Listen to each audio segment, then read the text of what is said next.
Calling all educators, students, and space enthusiasts. The 2025 Small Sat Education Conference is where the future of space begins. Join us at the Kennedy Space Center for hands-on workshops, expert speakers, and industry networking, all focused on bringing small sat innovation into the classroom. Explore CubeSats, high-altitude balloon missions, and hands-on STEM workshops designed to launch the next generation of space explorers. Don't miss this chance to connect, learn, and innovate.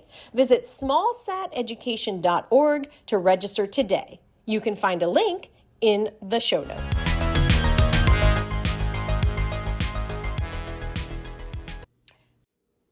Let's go to Space Blue Sky Learning, episode 148, the Ace of Space. Today, Kevin and I meet with Domina Stamas. She's a Space Camp alum and a veteran science educator with over 15 years of experience. She's the founding physics and astronomy teacher at Westlake Charter High School in Sacramento, California. And she's also the founder of the ACE Project, which connects thousands of students from around the world with analog astronauts during simulated space missions. Domina was selected as the only formal educator in the 2025 world's biggest analog mission and was assigned to the Lunares Habitat in Poland to bridge STEM outreach and educator representatives. A NASA Airborne Astronomy Ambassador and alumnus of the U.S. Naval Academy Set Sail Teacher Program, she's passionate about inspiring the next wave of space explorers through unique, student-centered educational experiences. And she brings a wealth of knowledge to our podcast today. We are so looking forward to this conversation. Welcome, Domina Stamas. It is so great to spend some time with you today, and we really appreciate you joining us. Tell us how you came to get involved in space. Well, when I was in the sixth grade in the 80s, I joined the Young Astronaut Program. So NASA had a fun little program. It's called the Young Astronauts. And after school, we did rocket stuff and hung out and talked space. And from there, there was a little bit of, it was just more of an interest, but it wasn't until I became an educator where the passion really started to fuel because I wanted to continue to feel that passion that was lost in me. So, and yeah, that's where it all, that's where. So you're teaching, and remind our listeners what grade level you're working with, and feel free to kind of tell us a little bit about how you fit space into that program. Is it a mandatory part of your curriculum, or is it something that because you love that you're adding? I am a founding teacher at Westlake Charter High School here in Sacramento. So it's a new school. Been there since day one. This is our fifth year. I kind of started building and setting the science culture there with the teachers as they started to add more. I teach ninth grade physics first. So we have a physics first program. So the ninth graders, it's mandatory for them to take physics freshman year instead of it being either an option or mandatory later on in the years. And so I help students with both their math skills and their science skills through the physics first program. Is the typical sequence at your school physics, then biology, then chemistry, like that? And then I also teach astronomy. So that is my elective. So I teach the physics first. I'm the only teacher that teaches the physics. And then I have my astronomy class, which is once a year. It's in the fall. In That's awesome. Yeah. California, do you have the liberty to really put a space flavor on your physics? Because as a teacher, I always was getting busted for everything I do is space. Was it biology, chemistry, physics? Right. No matter what class, it was Always in still trouble. space.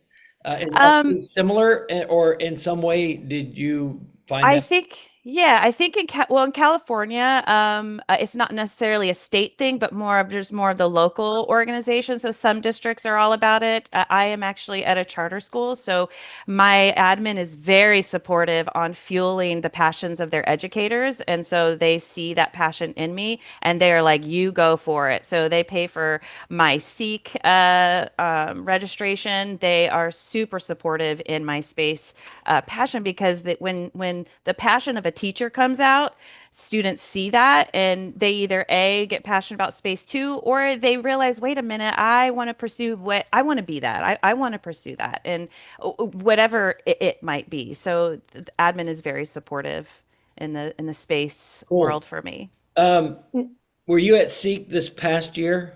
I was. I wonder if we met there. I was at one of the exhibitor tables that had the CubeSats. Um, Oh yeah. With a space for teachers or no, near space launch, near space. oh, okay. So yeah, if you made the U-turn in the little exhibit area, we were on Mm-hmm. the back corner, but it was a small, pretty small exhibit hall. Cool, very cool. Um, Well, go ahead. well, let's segue for a second into your project. It's ACE, right? It's called an ACE project. So is that an acronym? Does it stand for something, or Yes. can you tell us a little bit about that? Yeah, so the ACE project is the Analog Crew Education Project. This project is essentially the going to be the baseline for a potential teacher immersion program later on. I am participate in the world's biggest analog, which is a first and only time where the analog habitats around the world are collaborating. So we have four that Mm, are working together, and then we have a list of other independent habitats that are running analogs alongside it. And what this program is designed to do, or this project, is to see if analogs have a place in space exploration education. And I am wanting to look and see whether or not engagement will increase, if interest will increase through this program. I will be in isolation for 2 weeks running with a crew. And then the idea is we would be running parallel in real time with students experiments. And so teachers facilitate that. We've got 22 so far educators from around the world, from 7 different countries, and about 2,000 students who are going to be engaged into this mission. And I want to see if there is if there's a place for this, and if so, can we move towards an immersion program where teachers can go in and do their own analogs, their own research, be researchers, and engage with their students that way. Because the ISS is eventually going to go, and we haven't yet just know when we're going to go to the moon. So where can we continue that inspiration of space exploration during that time where we don't have those cool things? And right. I really do believe that that is going to be in the analog world. Cool. Well, and by getting kids involved in that so quickly too, to realize, and I'm interested in finding out the kind of research that you would be looking at doing there. Mhm. But we know from working with kids that kids who are doing those kinds of hands-on experiences, they start to see themselves as doing that, like in that career field. They don't Mhm. even know what potentials lie Mhm. until they're doing something like that. So Well, what are some of the areas of research that maybe you're talk to your kids about doing with something like that? yes. So you're in the right direction, but here to even add more to that, uh, when we do experiments with students, it's cool. We're in the classroom, but what if we did stu experiments with students, with scientists who are doing experiments in real time? So there's relevance there. There's like, oh, okay, so they're doing this right now in another place around the world. So a couple of the experiments are stress and performance in extreme environments. My favorite that I'm designing is time perception, and how does time change and how is it perceived when you are in isolation? Another one is plant growth, microbial growth. And then there will be, I'm working with the habitats. I have to see what type of resources they have, but and I'm working with a couple educators who are going to help me design that.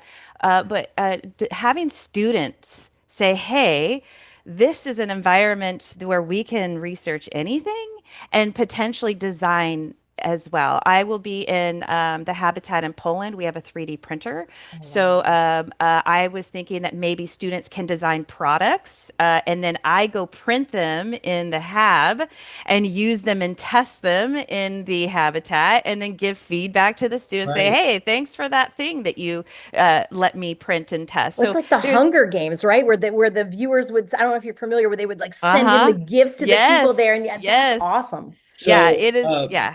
though this is very interesting. I have two separate lines of questions. One, you did mention that the ISS will go away probably before the commercial stations are launched.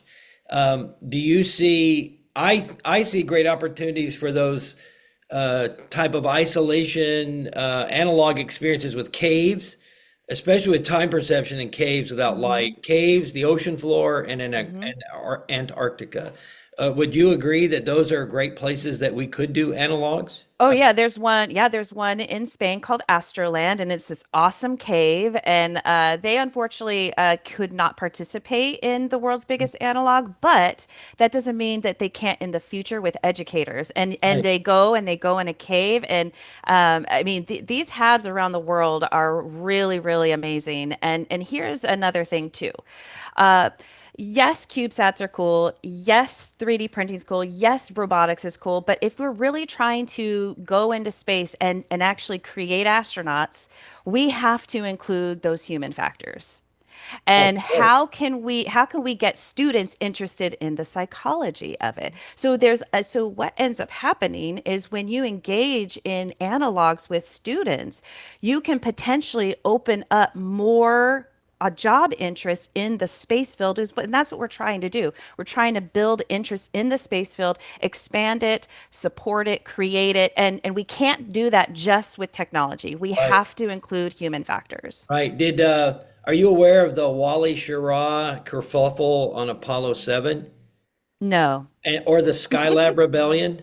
Are you familiar with the? Oh, okay. Wally Schirra had flown Mercury, Gemini. He was on the first Apollo low Earth orbit mission when Okay, Apollo. sorry, now you So are ringing bells. Okay. he took Sudafed, but he had a stuffy head, and the flight protocol was you put the visor down on reentry, but he refused to do so because he kept wanting to, try to unstop his nose, and they were never going to let him fly again because he blatantly disobeyed regs, right? But it was his last mission. Later on, if you fast forward to the last Skylab mission, when they were up for 84 days, they were working the astronauts so hard. The astronauts literally turned the radio off and took a day off.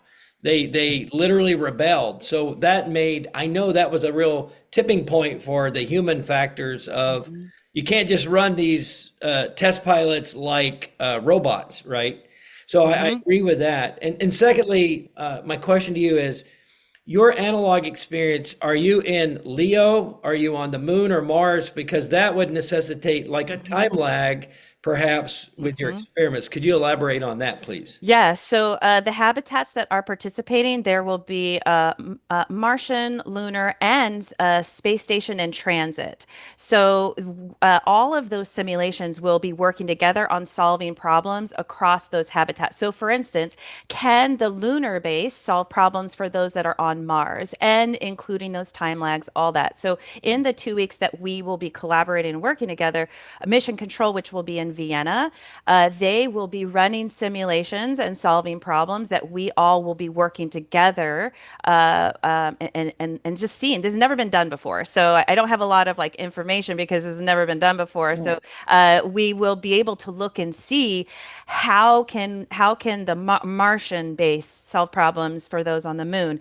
How can those on the moon solve problems for those that are in transit on a space station? And so my habitat that I will be in, it's called Lunares. That's in Poland. That will be a lunar simulation. In fact, it will be lunar simulation that is on the dark side of the moon. So I will not see daylight for 2 weeks. I won't see any kind of Oh light. my God. Whereas like MDRS, the station in Utah, Yeah. they will see light. They'll go do their EVAs, and their terrain is going to be Martian. So those crew members will see daylight. And any time we step out of the hab, we will have to wear suits. We will have to work in those environments. And the fun part is, and this is what typically happens in these analogs. So let's just say, Kevin, you designed a robot or a rover or something, and you want to test it and see how it's going to actually rove over the lunar surface. You would send that rover over to Lunaris. We would test it, and the fun part is we could break it intentionally and try and fix it. And then we would say, hey, so we broke it, we simulated it, and this is how the protocol would be to fix it. So we establish, so it's not just about testing to see if it works, it's about testing to see if it breaks, if something goes wrong, Right. what will those protocols be while wearing gloves or Right. while limited resources. So Wh- that's where those habs come Right. in. When are you going to Poland?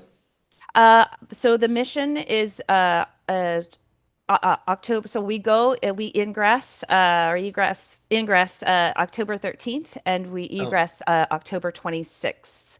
wow. That's very cool. That's a short time. Based on only what you said, I don't know. Have you ever contacted Exolith? If I were in your place, I might take a bunch of simulant, like regolith, to, We talked about this. yeah, you and I talked to, Yeah, yes, we talked. did, You got me in contact with someone already. oh, I did that? Oh, Oh my gosh. I think what we're learning here is that Kevin, hey, Kevin, my gosh. so I know this sounds a little odd. I talk to a lot of space people, I right? know. He does, Yes. especially at all these Perhaps I'm conferences. remembering, this, but it just makes great sense that you would have some regolith there as part of hmm your experiments. Well, what's cool is, tomato sphere, right? Hmm. Hmm. Yes, So we've done that with kids. I have some seeds. So the cool part is if teachers, because teachers get to pick what experiments they want to do with their students, and I've got some of my tomato sphere seeds left. I'm gonna contact them, see if we can't get any more for the other habitats. But how cool would that be to grow space exposed seeds actually in a In the space habitat. simulation in the Yeah. Right. habitat? That's going to be part of that as well. But I like uh, the what was it? The regolith. Oh yeah, regolith. Yeah, the Hmm lunar, Yeah. you could get regolith that's matches the place you're located, like the dark side of the moon. By the hmm way, at ISDC last month in Orlando, I'm a space ambassador with the NSS. Well, another space ambassador is working on his PhD in exactly that, and he gave a paper that talked about using 70/30 regolith with literally horse manure because it's as close to humans without all the pathogen issues, right? And the worms really make the regolith suitable for growing plants. If you want, I can find his paper or his email. Yeah, that would be He's a great. PhD up in Minnesota, University of Minnesota, but that is literally his happy place is turning like lunar regolith into places where we can do agriculture because we need to grow food on the moon once we get Yep, there. exactly. Cool. So that's what yeah, so but the biggest piece of this is doing the science in real time, doing the experiments in real time with students, and then crew members share that data with the teachers, and then the teachers then look at that data however they want, whatever it is that they want to do. But again, I want to see if this is even something that is. I think it's going to be amazing. I think it's the next step in space exploration education, including these habitats and including educators and getting educators into these habitats and engaging with students that way. Well, I'm glad you brought that up because it kind of brings back now to a question, right? So I know that this project's going to be a relatively short period of time, but we also know some of the challenges with teaching students at the same time that we're trying to pursue our passions are that we have them in these year-long increments, which is problematic for doing long-term projects or so forth. Um, what are some of the challenges that you're experiencing, which will be very different from a person at a traditional school who might want to get involved because you've got so much freedom. So what are some of those challenges to keep Uh, kids engaged for that? so it's never been done before, so I don't know. No Gotcha. So idea. so you're the pioneer, but Uh-huh. so is I it beyond the short amount of time that you're there? How are you incorporating this, I guess, is my question, into your classroom on a daily kind of basis while you're still teaching as well? so for me, I think the challenge would be because I would have to get a substitute. Hmm. And so the challenge would be how engaged would the students be while the sub is there?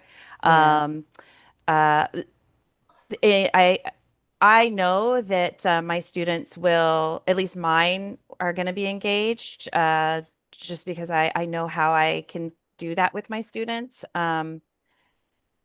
I'm not quite sure of, I'm not quite, I guess I'm not quite sure how to answer your question yet because I don't know yet.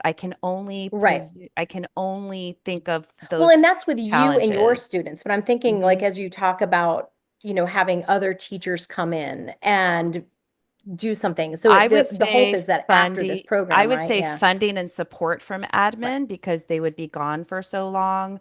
Um, hmm I know for me, admin, I have to work with my admin to figure out how that's going to look like in terms of pay. Also too, a challenge would be time. So it's all, so here's the thing. It sounds like a short amount of time, 2 weeks, right? But 2 weeks in isolation, that's a long time. So hmm now in terms of what type of research and what you want to get out of it, obviously that's also a challenge as well. Um, what experiments that will be done. So like to me, the tomato germination experiment's going to work out just perfect just because of the time it takes for germination is about 2 weeks. So they'll be able to see that. But yeah, I'm so sorry. It's really hard No, no, that's okay. It's to answer exciting. that I'm because only I thinking, it makes don't, me think about yeah, like I think questions about that those how things you can too. make this go long Oh, term, so right? yeah, so one of the things that I have made sure that I do for the teachers who are participating in this now is making sure they are not doing work. My job is to support educators by creating everything that they need. So all I want teachers to do who are participate in this is to just facilitate the experiment. Also, another challenge that I've thought of is what is it that districts are going to allow for them to do because some teachers are restricted to, hey, you can only teach this, and so hmm these are designed to. Oh, there's my dog jumped in my lap. um, uh, um, it's designed to only take either 10 minutes of their lesson of the day, or it could be a whole week dived in. So there is going to be a range of, hey, you can fit this in, Right. or you can fit it in. Well, So how are you reaching out to other teachers? You're kind of like the guinea pig, right? You're going to go in first and then from there you're then going to say this is what I've done. And so you'll have like best practices, here's what I yes. saw. And so okay, so you're kind of creating a little almost like a curriculum Yes. Yeah. Oh, as yeah. I've got it. after the fact. Yeah, Yes, yeah. I've created already. So 22, like I said, 22 educators have already signed up. And I've got about 14 who are interested in helping me or helping contribute and design. So we've got Jackie Blemmer, who is next. hmm We've got Melissa Poor.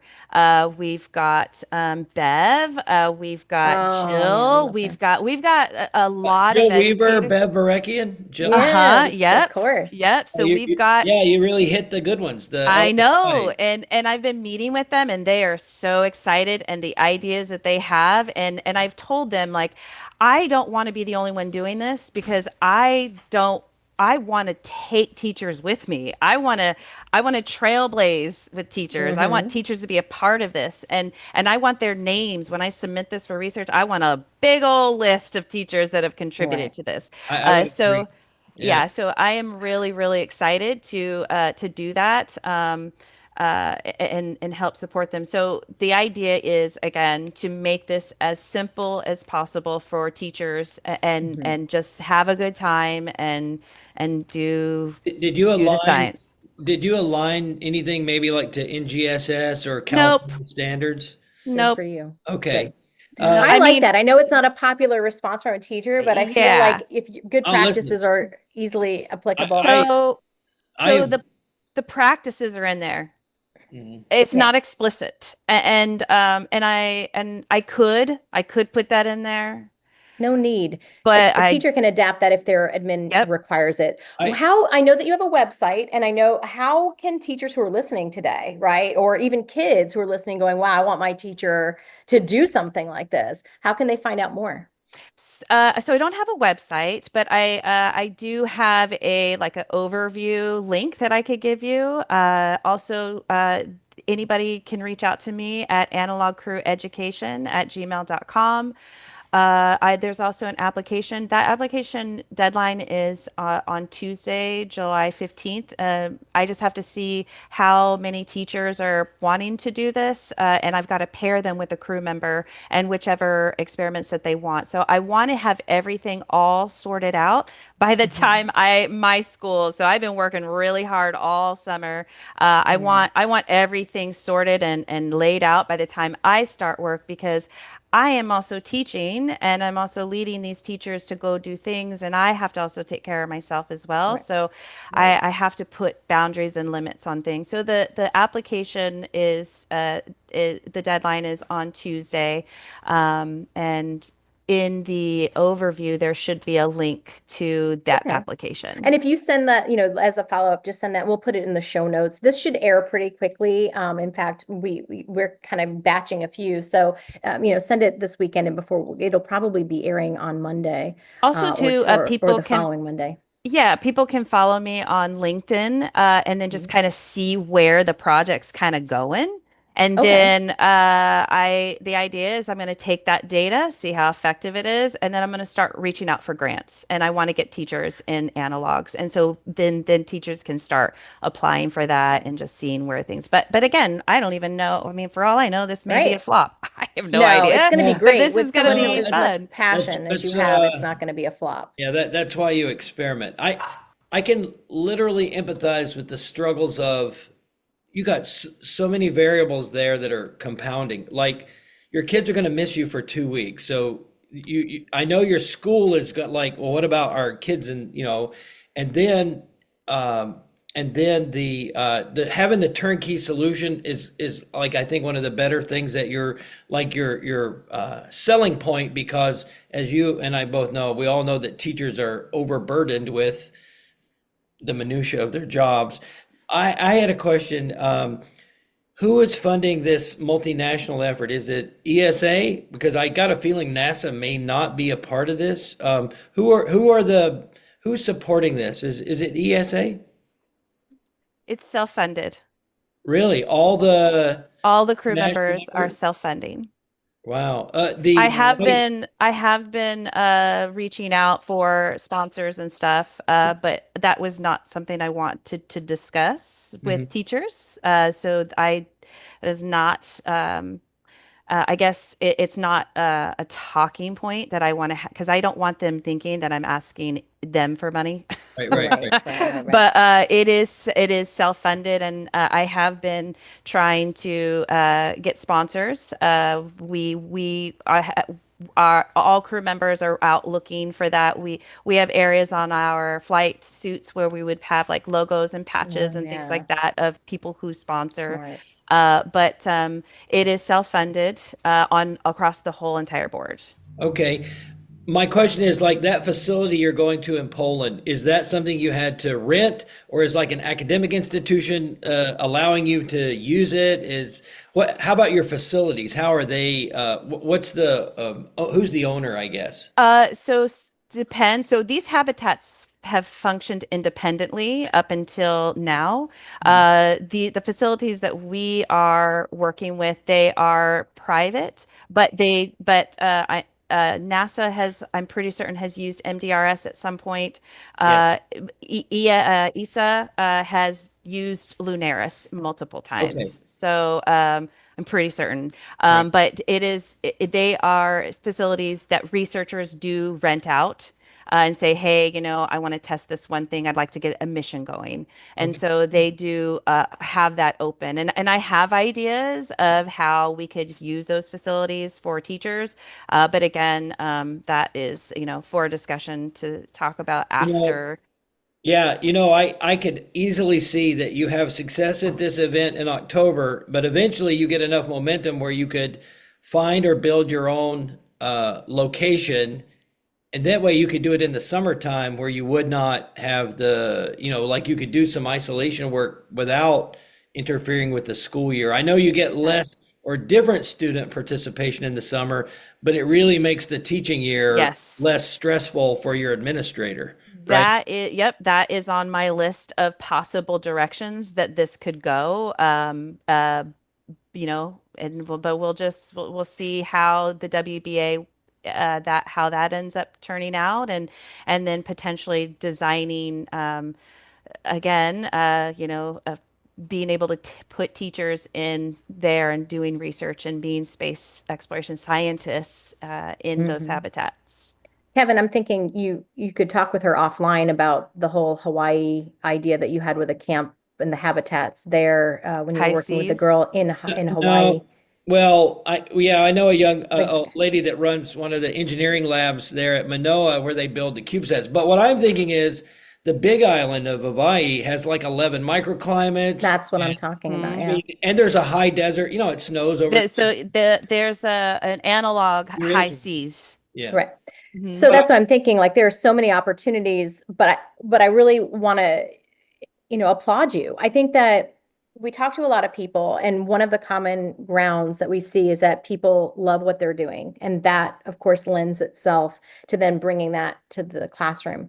And I am really excited to hear that you're at a place that supports that, So I'm excited to hear we're going to have to circle back around in a year or two and see how this is going. I imagine it's going to be a fantastic. So Yeah, as our, well, hang okay, on. Before we do our yeah. closing, there was one thing I thought I would ask is your kids are going to generate this data, right? Do they have is writing papers or submitting to conferences something that is a part of your classroom or something that I just see that as an opportunity for students to do these be a part of these unique experiences, but then to take it to the next level is to write about it and then speak about it at a conference.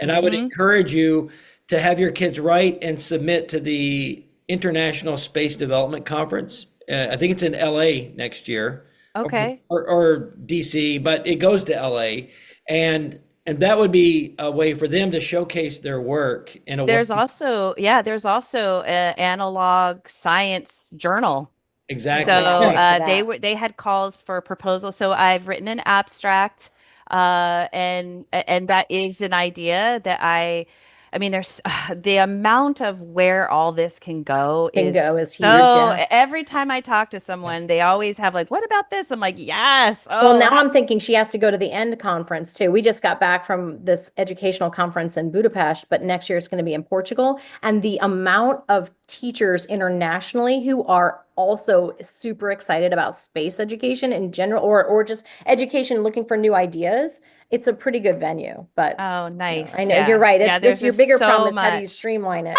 Exactly. How do you find where those ideas fit with your mission? Yeah. Yep. And Is so that a question or no, is? I think it's a rhetorical, right? You have Oh that yeah, same question all along. no, I actually empathize with you because I have, I've had a lot of highs and lows in trying to do something that's not been done before. Like you said, that's always fun, right? You get Mhm. judged totally differently if you're the first to do something. But you Yeah. also have all the institutional inertia against you, right? All the we don't do things this way. This is a little out of the box. And but you know what? I just say persist, and you're gonna get a really good return on this. And I know we'll probably talk to you again like in a year or two, and we'll do a follow up to see how this event went. Yeah, I mean, you're welcome to, it doesn't have to be a year. Are you gonna live stream any of it? So, we've already been told that we can't live stream just because they really want to have to simulate not having contact. But we plan on recording maybe 30-second videos of, hey, this is where I go to the bathroom, or this is the lab, and share Yeah. those videos. I'm going to see if we can't record those videos and send them to Mission Control, and then Mission Control can then share them with the teachers while we're there, or we just share them post mission. Or Right. create They do a that all the YouTube page time where on the people can I. follow. Yeah, they What's do that? that. I was just saying create a YouTube, like where you're sharing your Mhm. videos on a YouTube channel where people can then start subscribing to that. Because then, obviously as you do that, it's a social media way for teachers in the future who might want to come on. They're seeing them, it's easy access. That's all. You Yeah. know, there's a guy, John Schaffner, who was one of the private astronauts in Axiom. He wanted to help kids in Kentucky, and he made all these little videos when he was on the ISS. I could see you doing that as well. While you're there, Mhm. you got some time, you were making these little recordings that are going to be the nuggets of future lessons that Hmm. you'll be giving. Well, Yeah. we are to that point where we get to ask you that question. And I'm sure that there have got to be some teachers who have been listening in today, thinking like, wow, this is amazing. What words of advice do you have for that teacher who has been thinking about something that they're really passionate about? Or maybe even people like me have been around a while who might have lost that passion to invigorate that. So what suggestions do you have for our educators who might need that? Uh, do little things to build your confidence. Apply to all the things. I'm always applying to stuff and I'm always getting rejected. And I'm just like, I don't know. Maybe I'm a bad writer. I don't know. But uh, when you do the right things for the right reasons, the right things will happen. And so if you follow your heart and you feel like it's fun and and you talk to people about it, and hear and genuinely hear what they have to say and find what they say that fuels that passion and keep following that, because that's what I've been doing and it's just been so fun, and I cannot wait to see where this is going to go. And if it flops, it doesn't matter because I'm doing something that I've always wanted to do, and whether ACE ends at WBA or not, it's not going to matter because I've already done it. I'm already doing it. So I'm really really looking forward to doing that, and I hope that everybody, not just teachers, um, that's how they feel their passion and live their life, really. Perfect. Well, I know that we'll be talking again soon. Thank you so much for spending your time with us today. Thank you. Thanks for Right. having thanks Kevin for remembering me. Yeah. I guess well, okay, sort of. Yes, thank you. I really I just enjoy your enthusiasm. So anybody that gets excited about space things is great. That's I know, I love it. we need more. Tell Jackie when she gets in I said hi. We'll do that. Thank you.